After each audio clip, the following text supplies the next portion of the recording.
Hola, ¿qué tal? ¿Cómo les va? Muy buenas tardes. Bienvenidos a Puro Contenido, a este nuevo programa de jueves, en este caso jueves 23 de septiembre del año 2021. La noticia de último momento para aquellos que estén esperando a ver qué pasó en la Argentina en términos de la información política e institucional. Hay un nuevo presidente de la Corte Suprema de Justicia, es el doctor Horacio Rosati. Asume con el apoyo de Juan Carlos Maqueda y de Carlos Rosenkrantz, quien era el actual presidente de la Corte Suprema. Esto estaba previsto que se definiera en estos días, hubo una reunión el martes, volvieron a juntar y ahí está entonces la decisión adoptada en una audiencia por Zoom, de la que no participaron Ricardo Lorenzetti y Elena Hayton de Nolasco, o sea, son 5.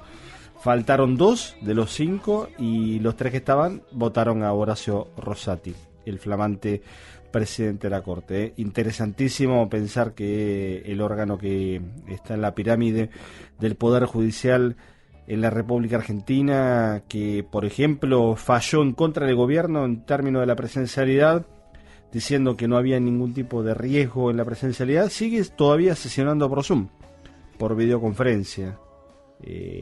Así administran la justicia, y me parece que alguna vez hemos hecho un comentario a propósito de el estado de cosas en el Poder Judicial en la República Argentina, y hay que, me parece, otra vez abundar en algún concepto, en alguna idea.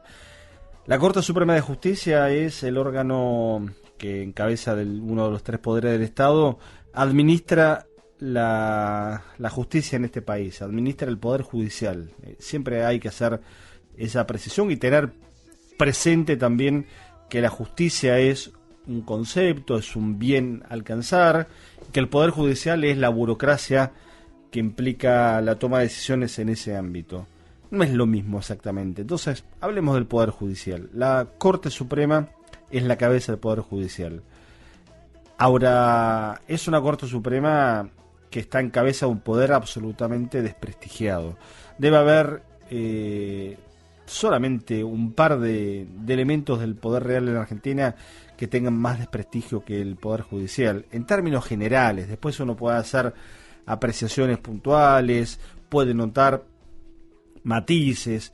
Ahora, la Corte Suprema, por ejemplo, se reserva la palabra cuando quiere y como quiere de los asuntos públicos en la Argentina, asuntos que muchas veces son discutidos largamente en el seno de la comunidad, en el seno de la sociedad, a través de los medios de comunicación, que llegan al Congreso, que tienen mayorías que se construyen parlamentariamente, que tienen un poder ejecutivo que aprueba, que refrenda, que promulga, y cuando por un extraño mecanismo que tiene la normativa argentina, alguien pretende que eso es inconstitucional, por ejemplo, no solamente la Corte, sino cualquier juez de primera instancia puede decir: esta ley es inconstitucional, y la ley se frena, la ley no sale, más allá de que haya tenido por detrás un andamiaje no solo jurídico y de construcción política, insisto, de consensos parlamentarios, que es la representación directa del pueblo, de la gente, como dicen algunos,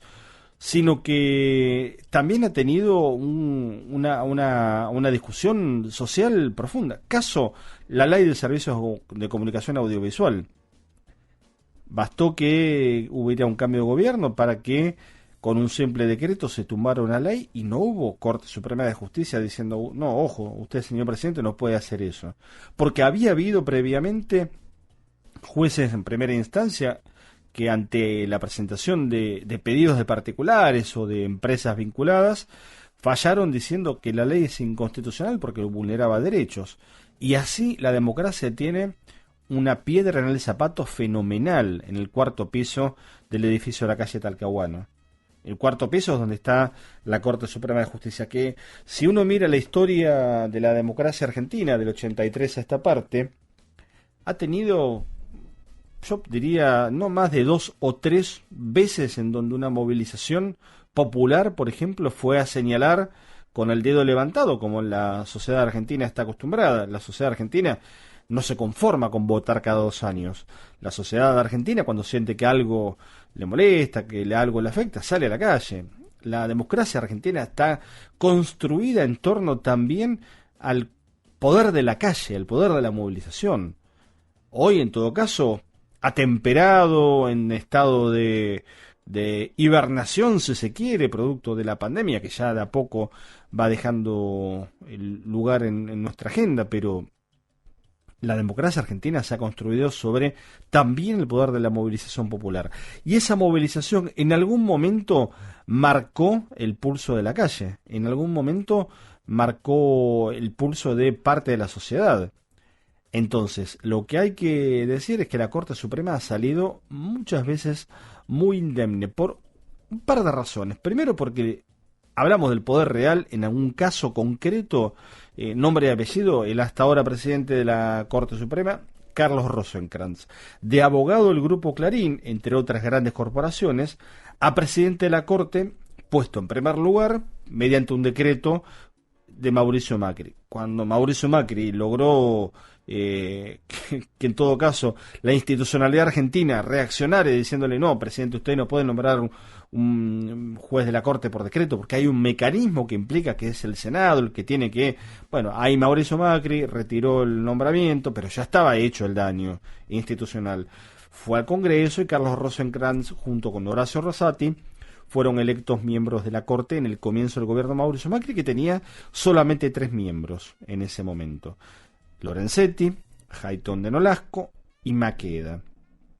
Había renunciado, como marca la Constitución, a los 75 años el doctor Raúl Zaffaroni, y había fallecido Carmen Argibay.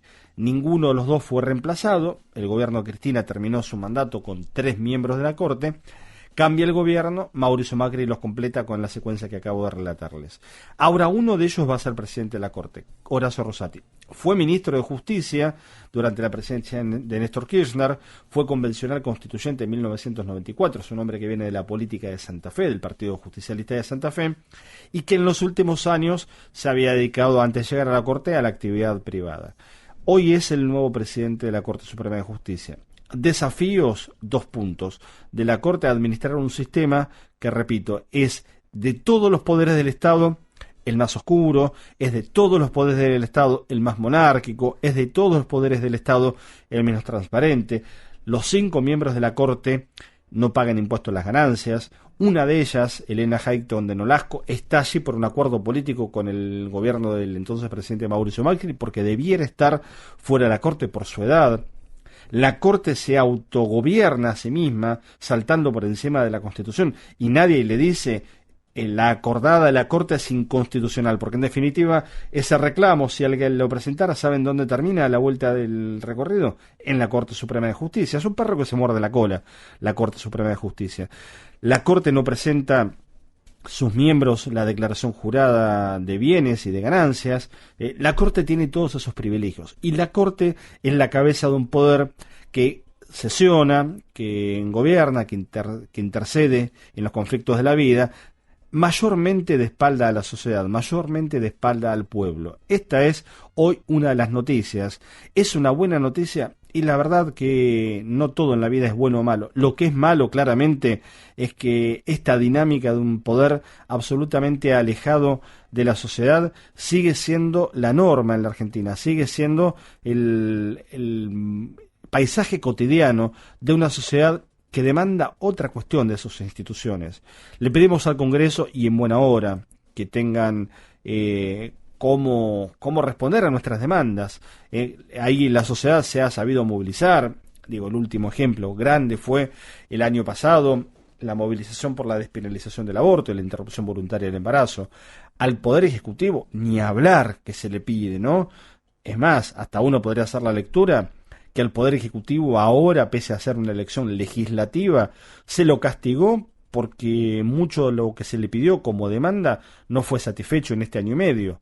Es cierto, pandemia mediante, pero finalmente Alberto Fernández tiene que gobernar con lo que le toca.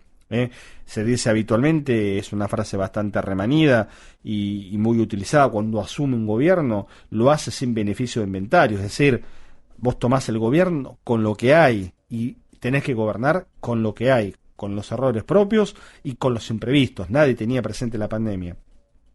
quien la tenía en todo caso bien presente y la sigue practicando es la Corte Suprema, que hoy elige su presidente otra vez mediante una videoconferencia, otra vez mediante una plataforma virtual, en este caso Zoom.